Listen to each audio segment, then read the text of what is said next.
Usually success meets లో first theatre response అని వేస్తారు కదా. ఎవ్రీ వీడియో సిమిలర్ గానే ఉంటుంది. బట్ ఒక ముసలావిడ స్టోరీ ఒకటి వేశారు కదా, చాలా ఇంట్రెస్టింగ్ అనిపించింది. ఏంటి అసలు కథ? Thank you sir. యాక్చువల్గా ఏంటంటే నేను ఇంటింటికి వెళ్ళి పాదయాత్ర లాగా చేస్తాం కదా గోదావరి ఏరియాలో. చాలా మంది మేము సినిమా చూసి 20 ఏళ్ళు, 30 ఏళ్ళు, 40 ఏళ్ళు ఏఎన్ఆర్ గారిది, ఎన్టీఆర్ సార్ వాళ్ళే చూసినాము. కానీ ఈ రీసెంట్ టైమ్స్ వెళ్ళలేని చాలా మంది పెద్దవాళ్ళు ఉంటారు కదా సార్. ఇట్లా కలుస్తున్నప్పుడు వాళ్ళు కలిసారు, సినిమాలు చూస్తారా మామూలుగా అన్న. ఎప్పుడు చూడలేదండి, అంటే చూసి సంవత్సరాలు అయినా. అసలు నేను పుట్టినప్పటి నుండి నేను సినిమా అనేది థియేటర్ లో చూడలే అన్నారు. నాకు ఎట్లా అనిపించింది, అదే సినిమాని ఎక్స్పీరియన్స్ చేయలేదా మీరు, ఇప్పటికీ ఎంజాయింగ్ ఉన్నారు దగ్గర దగ్గర అనిపించి అప్పటిదప్పుడు టికెట్ తీసి మీ గౌరవాన్ని మీ ఫ్రెండ్స్ ఉంటారా, మీ ఫ్రెండ్స్ అందరినీ తీసుకొని సినిమాకి వెళ్ళి ఒకసారి చూడండి అన్న. చూసాక సినిమా అయిపోయినాక నాకు ఒక అర్ధగంట మాట్లాడితే సూపర్ అనిపించింది. ఆమె లైఫ్ లో చూసిన ఫస్ట్ సినిమా గోదావరి గట్టిపోయినా కూడా, ఆమె పుట్టి పెరిగిన ప్రాంతంలో తీసిన సినిమా ఆమె చూడటం, ఆమె మాటలు వింటుంటే కళ్ళకి వెళ్ళి తిరిగింది నాకు అప్పుడు. ఊరు చెవటం అనే ఊర్లో చేసినాం. Very nice.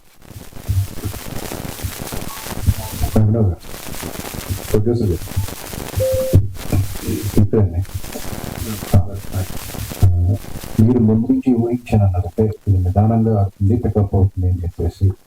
అంటే ఒక మీరు ఇండస్ట్రీలోనే కంటిన్యూస్ గా సినిమాలు తీయాలని చెప్పేసి మీరు స్ట్రాంగ్ గా ఫిక్స్ అయ్యి వచ్చారు కదా. సో ఏంటి వెల్కమింగ్, ఓపెనింగ్ ఇదంతా చూసిన తర్వాత ఏంటి మీ మైండ్ సెట్ అలా? వెల్కమింగ్ అంటే నెవర్ ఎక్స్పెక్టెడ్ అది వేరే ప్యాటర్న్ లో వెళ్తుందని and to be very fast and practical. Theatre లో ఫిలిం చూసి నచ్చని వస్తుంది, లేకపోతే మళ్ళీ చెప్తున్నా. So that expectation was never there. But నచ్చుతానే వాళ్ళకి నచ్చుతుందని ఎక్స్పెక్ట్ చేస్తాం తప్ప వాళ్ళు they will grow the box office numbers అని పరిస్థితి నేనైతే. అండ్ ఈవెన్ నెక్స్ట్ దానికి కూడా దాని ప్యాటర్న్ బట్టి అది ఉంటుంది. To be very frank. And ఈ ఫిలిం కొంచెం డిఫరెంట్ ఫిలిం, కొంచెం peculiar small film, but family audience film. అది ఎందుకు క్రాక్ చేయాలంటే చాలా డిఫికల్ట్, వెరీ డిఫికల్ట్. మీరు ప్రాక్టికల్ అన్నారు, బట్ క్వాలిటీ విషయంలో ఎక్కడ కాంప్రమైజ్ కాదు. సినిమాలు చూస్తుంటే చాలా వాళ్ళతో ప్రాక్టికల్ క్వాలిటీ లేకుండా అంత కాన్ఫిడెంట్ గా ముందుకు వెళ్ళేమన్నా ఇది లో క్వాలిటీ ఐ కాంట్, అంటే వెళ్ళి అంత అగ్రెసివ్ ప్రమోట్ చేయడం అంత సో ఈ 3 ఏళ్ల గ్యాప్ అనేది చాలా కథలు విన్నారని చెప్పేసి చెప్పారు. అంటే ఇప్పుడు ఏమనిపిస్తుంది, గ్యాప్ లేకుండా కంటిన్యూస్ గా సినిమాలు చేయాలి, ఎప్పటికప్పుడు ట్రెండ్ మారిపోతుంది, సినిమాలు మారిపోతున్నాయి. సో ఇప్పుడు అది ఆ ఆలోచన విధానం మారింది, ఎట్లా ఉంటుంది సార్? యాక్చువల్గా గ్యాప్ అనేది ఎట్లున్నాయి అంటే సిచ్యువేషన్స్, మనకు ఇక్కడ ఎవరు బ్యాక్గ్రౌండ్ లేదు అని అంటే అదే నెగిటివ్ పదం కాదు. డెఫినెట్లీ కొత్తగా మనమే వస్తున్నాం, మా కాందార్లు ఎవరికి సినిమా అనేది తెలియదు కాబట్టి ఇప్పుడు నేను పోయి ఒక తెలియని ప్లేస్ లో, తెలియని ఏరియాలో నేను నిల్చోవాలి అని అంటే మా వాళ్ళకి ఐడియా లేని, గైడ్ చేయలేని ఏరియాలో నేను పోయి నిల్చోవాలంటే డెఫినెట్లీ ఎట్లా అని నేను చాలా ఆలోచించిన. ఫస్ట్ సినిమా చేసినాం, ఇప్పుడు నిల్చోవాలంటే సెకండ్ సినిమా చాలా బాగా చేయాలి, సినిమా కూడా జనాలు వచ్చి చూడాలి. ఇది ఫస్ట్ థాట్ సార్. ఇంకా ఫిక్స్ అయిపోయినా కెరియర్ సెట్ చేసుకుందాం, మంచిగా స్టెప్స్ చూసుకుందాం, ఆచితూచి అడిగేద్దాం అని కాన్షియస్ గా తీసుకున్న డెసిషన్ సార్. 3 ఏళ్ళు కావాలని తీసుకోలేదు సార్. నేను ఆ 3 ఏళ్ళు గ్యాప్ తీసుకొని నేను ఓకే చేసినాయి కొన్ని సినిమాలు ఉన్నాయి సార్, ఇప్పుడు బ్యాక్ టు బ్యాక్ వస్తాయి డెఫినెట్లీ. అందులో ఫస్ట్ ఓకే చేసిన సినిమా గోదావరి గట్టిపోయినా. ఇప్పుడు నెక్స్ట్ ఇమీడియట్ ఇంకో సినిమా వస్తుంది, ఇంకో సినిమా వస్తుంది, మీరు వస్తూనే ఉంటుంది సార్. ఇంకా మంచి సినిమాలు చేయాలనే ప్రయత్నం సార్. ప్రొడక్షన్ క్వాలిటీ కానీ, మేకర్ క్వాలిటీ థింకింగ్ కానీ ఇవి ఉండాలనేది ఇంటెన్షన్. అట్లా ఫిల్మ్ మేకర్స్ ని పట్టుకొని మంచి ప్రొడక్షన్ హౌస్ దగ్గర ఆపర్చునిటీ తీసుకొని కెరియర్ సెట్ చేయాలంటే మీరు తెలిసేస్తారు ఇంకెంత ఆ ప్రయత్నంలో అంత గ్యాప్ ఇచ్చిందని చూస్తే. Thank you sir. డైరెక్ట్ మీరు లయాలంటే యాక్టర్ని తెచ్చిపెట్టి ఆమెకు డైలాగ్ ఏమి ఇవ్వకుండా చివరిలో డైలాగ్ ఇవ్వడం, అది ఎంతవరకు సబబు అండి? అంటే వైపు పక్కన ఊరికే చూస్తున్నాం కోసం పెట్టినట్టుగా అనిపించింది. లాస్ట్ డైలాగ్ ఇంపాక్ట్ వచ్చిందంటే త్రూఅవుట్ సినిమా వాడు ఇచ్చిన ఎక్స్ప్రెషన్స్. ఐ బిలీవ్ ఒక సీన్, ఒక ఆర్టిస్ట్ ఒక సీన్ ఉన్న పర్ఫెక్ట్. మొన్న ఒక రోజు రాజు కనకాల గారు చెప్పినట్టు 2 సీన్లు 3 సీన్లు ఉన్న సినిమాని చాలా చేశానండి, బట్ ఇంపాక్ట్ఫుల్. ఆ ఇంపాక్టే ఆ మనిషిని మార్చింది సార్. అది ఆయనకి తెలియజేసేలా చేసింది జగపతి బాబు గారు. సో ఒక సీన్ పర్ఫెక్ట్ గా నాకు రావాలని ఆలోచన, ఆ సీన్ పర్ఫెక్ట్ గా మనం కన్సిడర్ చేశాం సార్. ముందు సీన్స్ అన్ని ఎక్స్ప్రెషన్స్ అన్ని కన్సిడర్ చేయడం వల్ల ఈ లాస్ట్ సీన్ ఇంపాక్ట్ అంతే కదా సార్. మనం ఒక క్యారెక్టర్ అలవాటు పడి ఒక దగ్గర ఆవిడ బర్స్ట్ అయినప్పుడు మనం కనెక్ట్ అవుతాం. That's how audience connect. Sumanth అంటే 3 years 80 స్క్రిప్ట్స్ రిజెక్ట్ చేశాను ఇది చాలా చెప్పారు. అంటే ఇది అన్ని రిజెక్ట్ చేయడము అంత వెయిట్ అనేది వర్త అంటే మీరు అనుకుంటున్నారు? ఎందుకంటే నేను ఫేమస్ అనే సినిమా చూసినప్పుడు ఓన్లీ యూత్ వచ్చారు సినిమా చూసారు, కొంతమంది ఫ్యామిలీ ఆడియన్స్ వచ్చారు. తెలంగాణ సైడ్ బాగా ఆడింది. డెఫినెట్లీ ఇంత మంచి సినిమా ప్రతి ఒక్కరు ఇంట్లోకి పోయే సినిమా అని ఏదైతే అన్నారో ఇవాళ అది జనాలు నిజంగానే ఫ్యామిలీలు అందరూ వచ్చి చూస్తున్నారు. చాలా మంది ఆంధ్ర సైడ్ నుంచి నాకు ప్రేమ దొరికింది. వాళ్ళ ప్రేమ ఇప్పుడు నేను నెక్స్ట్ చేయబోయే సినిమాలకి వీళ్ళందరూ ప్రేమ నాకు యాడ్ ఆన్ అవుతుంది కదా సార్. సో డెఫినెట్లీ నాకు మైల్ స్టోన్ నా లైఫ్ లో.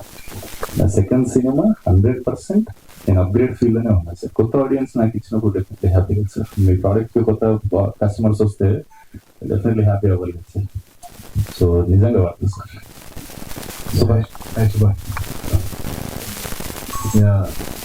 షార్ట్ ఫిలిమ్స్ చాలా చేశారు. ఫస్ట్ టైం ఒక ఫిజిక్స్ ఏంటి రెండింటి మధ్య మీరు గమనించారా? క్రూ అండ్ టెక్నికాలిటీ కొంచెం పెద్దగా ఉంటుంది సార్. షార్ట్ ఫిల్మ్ అంటే 4 చేసేసేవాళ్ళం సార్. ఇక్కడ ఆల్మోస్ట్ ఒక 300 మంది సెట్ లో ఉండేవారు. కెమెరాస్ 5D వాటితో తీసేసేవాళ్ళం సార్. ఇప్పుడు ఏంటంటే అది సూపర్ 35 ఇలాంటి కెమెరాస్ తో తీస్తున్నాం. అది ఒక్కటే నాకు డిఫరెన్స్ కనిపించింది సార్. కథ పరంగా కానీ దాన్ని ఎగ్జిక్యూట్ చేసే విధంగా కానీ యాక్టర్స్ చేసే యాక్టింగ్ కానీ నాకు ఏది డిఫరెన్స్ కనిపించలేదు sir. I thoroughly enjoyed it.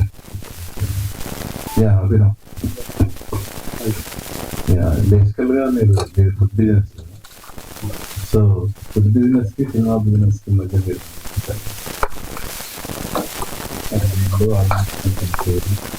అక్కడ కూడా బాగుంటే వస్తారు, అక్కడ కూడా సినిమా బాగుంటుంది. అంతకు మించి ఏమీ లేదు. అంటే ఈ బిజినెస్ అని కాదు, any business one and same. మీరు ప్రోడక్ట్ బాగుంటే వస్తుంది sir. First day, second day, third day, even there the growth is also the same. మనం ఓపెన్ చేయగానే ఊహని పడమ అంటే వాళ్ళు పడాలి. They will not come by, అంటే వాళ్ళు ఎందుకు రావాలి అనేది ఒక క్వశ్చన్ కూడా మనం పెట్టుకోవాలి. At the same time answer కూడా మనం ఇక్కడ good at least better then product చేతులు డెఫినెట్లీ వస్తుంది. ఈరోజు కాకపోతే తెలియగా. సో రీసెంట్ టైమ్స్ లో మీరు చేసిన క్యారెక్టర్స్ అన్నిటికంటే ఇందులో చేసిన క్యారెక్టర్ కొంచెం సెన్సిటివ్ గా ఉంది, ప్లస్ కొంచెం ఐడెంటిటీ ఎక్కువ ఉంది కదా. బాగుందండి. ముందు చెప్పినప్పుడే చాలా బాగుందండి. అంటే నాకు బేసిక్ గా ఇందులో బాగా నచ్చింది ఏంటంటే ఇందులో చెడ్డ క్యారెక్టర్లు లేవు. సినిమాలోనే చెడ్డ క్యారెక్టర్లు లేవు. అందులో ఇది చాలా మంచి క్యారెక్టర్. ఆ కుటుంబ విలువలు, అంటే మానవ విలువలు అన్ని ఉన్న అవడానికి రైట్ అయినప్పటికి కూడా ఇవన్నీ కూడా ఉన్నటువంటి ఒక క్యారెక్టర్ అని చెప్పారు నాకు. అది నాకు చాలా బాగా నచ్చింది. అందులో ఆ క్యారెక్టర్ చెప్పారు, మాటలు కానీ అవన్నీ కూడా నాకు బాగా నచ్చినాయి. సుదర్శన్ అండ్ పెసరెడ్డి జనరల్ గా కమెడియన్స్ అంటే చాలా, అంటే హీరోతో పాటు ఏదో 2 సీన్లో కనిపించాల మాయా పడతారు. బట్ మీరు ఈ సినిమాలో త్రూఅవుట్ ద ఫిల్మ్ ఉన్నారు. ప్లస్ హీరోని ఒక విధంగా గైడ్ చేసే క్యారెక్టర్ పెసరెడ్డి. సో ఎలా అంటే వేరుగా వస్తాయి సార్ ఇలాంటి క్యారెక్టర్స్. అంటే పర్టికులర్గా మనం గుర్తుపెట్టుకొని ఇది వరకు రాసేవారు కదా. అంటే వీళ్ళని ఎలా చూసేసారు, మనం కొత్తగా చూపిస్తే జనాలకి వీళ్ళు కొత్తగా కనపడతారు, ఇంట్రెస్టింగ్ కూడా చూస్తారు. ఆ క్రమంలో పుట్టే క్యారెక్టర్స్ అయితే అవి ఫస్ట్ టైం నేను చేయడం కూడా నాకు చాలా హ్యాపీ అనిపించింది. ఎందుకంటే కామెడీ నుంచి కొంచెం బయటకు వచ్చి ఒక సపోర్టింగ్ క్యారెక్టర్ నాకు ఫస్ట్ టైం కొత్తగా అనిపించింది. ఆ character Rahman character narration stage నుంచి కూడా చాలా మంచి క్యారెక్టర్ సార్. అది అలాగే ప్రజెంట్ అయ్యింది. గా చాలా మంచి పేరు వచ్చింది సార్. సపరేట్ ట్రాక్స్, ఈ లవ్ ట్రాక్స్, ఈ కామెడీ అన్ని కూడా ఫుల్ వర్క్ అయిన Sumanth sir. So 3 years gap గా జనరల్ గా బ్యాక్గ్రౌండ్ లేదన్న ఒక సినిమా చేసిన తర్వాత ఆ సినిమా అనుకున్న రేంజ్ లో వెళ్ళినప్పుడు నెక్స్ట్ ఇమీడియట్ గా వచ్చిన అవకాశాలను అందిపుచ్చుకొని ఏదో విధంగా సెటిల్ అవ్వాలనే మెంటాలిటీ ఎక్కువ ఉన్న కాలంలో ఎందుకు ఇంత గ్యాప్ తీసుకొని చేయాలి? సో ఫస్ట్ ఆఫ్ ఆల్ ఆ సినిమా మాకు కావాల్సినాక నేను కొంచెం ఎక్కువనే ఇచ్చాను సార్. మా లైఫ్ లో నుంచి చేసుకుని ఇంత ముందు కూడా సార్ అడిగితే వేరే దాంట్లో చెప్తున్నా డెఫినెట్లీ నేను అప్పుడు కూడా నేను ఇక్కడ నాగరం ముందు పని తీసుకొచ్చిన ఈ స్టేజ్ మీద పెట్టింది ఇక్కడ నాకు కాందానికి సంబంధించిన కూడా ఎవరు లేనప్పుడు అది దేనివల్ల అంటే డెఫినెట్లీ నేను ఫేమస్ అవుతుంది సార్. నా లైఫ్ కాదు, మా పేరెంట్స్ లైఫ్, మా ఫ్రెండ్స్ లైఫ్ అందరికీ చేంజ్ అయిపోయింది సార్. సూపర్ హ్యాపీ ఉన్నాం. ఇప్పుడు మంచి సినిమా చేసి ఇక్కడ నిలబడగలుగుతాం. అదే ఉద్దేశం పెట్టుకొని ఆ కెరియర్ సెట్ చేసుకోవాలి. స్టెప్ బై స్టెప్ మంచి ప్రొడక్షన్స్ లో అంటే ఈ సినిమాని చాలా బాగా రిలీజ్ చేయగలుగుతారు. ఫస్ట్ జనాలకు కనిపించగలుగుతారు. నెక్స్ట్ ఒక ఫిల్మ్ మేకర్ ఎమోషన్స్ ని మంచిగా క్యాప్చర్ చేయగలుగుతాడు, క్వాలిటీ అచీవ్ చేయగలుగుతాడు. ఇతని సినిమా ఫస్ట్ కంప్లీట్ చేయగలుగుతారు. బేసిక్ ఏదైతే ఉందో సార్, ఈ గైడ్ లైన్స్ లో ఉన్న ఈ చెక్ లిస్ట్ లో ఉన్న పీపుల్ ని, ప్రొడక్షన్ హౌస్ ని సెలెక్ట్ చేసుకొని వాళ్ళ దగ్గర నేను ఆపర్చునిటీ అడగడం డెఫినెట్లీ అది పొందడానికి నాకు 3 years పట్టింది సార్. ఇప్పుడు నాకు బ్యాక్ టు బ్యాక్ నెక్స్ట్ ఉన్న సినిమాలు చాలా మంచి ప్రొడక్షన్ హౌస్ లో చాలా మంచి డైరెక్టర్స్ తో చాలా బాగుంది సార్. అందులో ఫస్ట్ ఓకే చేసిన సినిమా ఈ 3 years గ్యాప్ ఈ cinema sir. Sudarshan according to the sources AR Rahman గారి మ్యూజిక్ తర్వాత ఈ సినిమాలో ఈ రెహమాన్ గారి రోల్ అంత బాగా నచ్చుతుంది ఆడియన్స్ కి అంటున్నారు. సో మీ కామెడీ హీరో గారి రోల్ కి డామినేటింగ్ గా కూడా ఉంది. సో దాని మీద మీ ఒపీనియన్ ఏంటి? ఇలాంటి రోల్ కి ఆడియన్స్ నుంచి వస్తున్న రెస్పాన్స్ మీరు ఎలా ఎంజాయ్ చేస్తున్నారు? రెస్పాన్స్ అయితే అదిరిపోయింది, మామూలుగా లేదు. అసలు యునానిమస్ గా ఉంది. ఇప్పుడు ఇందాక చెప్పాను కదా, మిక్సీ టాక్ అని, లేకపోతే వచ్చిన తర్వాత సినిమా పర్లేదు, ఏ టాక్ లో కూడా రెహమాన్ క్యారెక్టర్ గురించి ఎక్కడ బ్యాడ్ లేదు. రెహమాన్ యునానిమస్ గా అందరికి నచ్చాడు ఫుల్. అది ఇదేంటంటే చెప్పాను, డైరెక్టర్ నేరేషన్ ఇచ్చినప్పటి నుంచి కూడా ఇది ఒక స్పెషల్ క్యారెక్టర్ లాగా ట్రీట్ చేశారు. చాలా బాగా ఫన్ వర్కౌట్ అయింది. స్టార్టింగ్ స్టేజ్ నుంచే బాగుంది క్యారెక్టర్. అంటే వాళ్ళ సిస్టర్ తో మ్యారేజ్ అవ్వలేదని మీరు రియల్ గా ఫీల్ అయ్యారు? నేను నిజంగా నేరేషన్ ఇచ్చినప్పుడు వీడికి ప్రతిసారి కరెక్షన్ పెడుతున్నారు, కట్ చేస్తున్నారు, కట్ చేస్తున్నారు. ఏడో చోట సరే హీరో తెలియదు లవ్ ట్రాక్ చెప్పేటప్పుడు డైరెక్టర్ ఇంకా ఆల్మోస్ట్ ఈ పిల్లతో పెళ్ళే మనకి అనుకున్నాను. దగ్గరికి వచ్చినాక వేరే వాటితో పెళ్లి చేసేసాడు. నేను చేసే ఇప్పుడు సినిమా కూడా అయిపోవచ్చింది కదా, అతనితో పెళ్లి చేసేయంటే ఒప్పుకోలేదు. ఎండ్ క్రెడిట్స్ లో మీరు జైల్లో ఒక అమ్మాయిని చూసి లవ్ లో పడతారు కదా, సో ఆ అమ్మాయితో ఏమైనా సీన్స్ ఉండి డిలీట్ చేస్తారా? లేదు బ్రో, పార్ట్ వాళ్ళందరూ సుభాష్ చంద్ర గారి ఫ్రెండ్స్. ఆ అమ్మాయి కూడా ఫ్రెండే. వాళ్ళ ఫ్రెండ్ అప్పుడు ఏదో వస్తే అప్పుడప్పుడు క్రియేట్ చేసి ఆ సీన్ పెట్టాడు. యాక్చువల్లీ ఇది రెహమాన్ క్యారెక్టర్ నీ ఇన్స్పిరేషన్ కూడా అవ్వచ్చు సినిమాలో. డైరెక్టర్ సుభాష్ గారు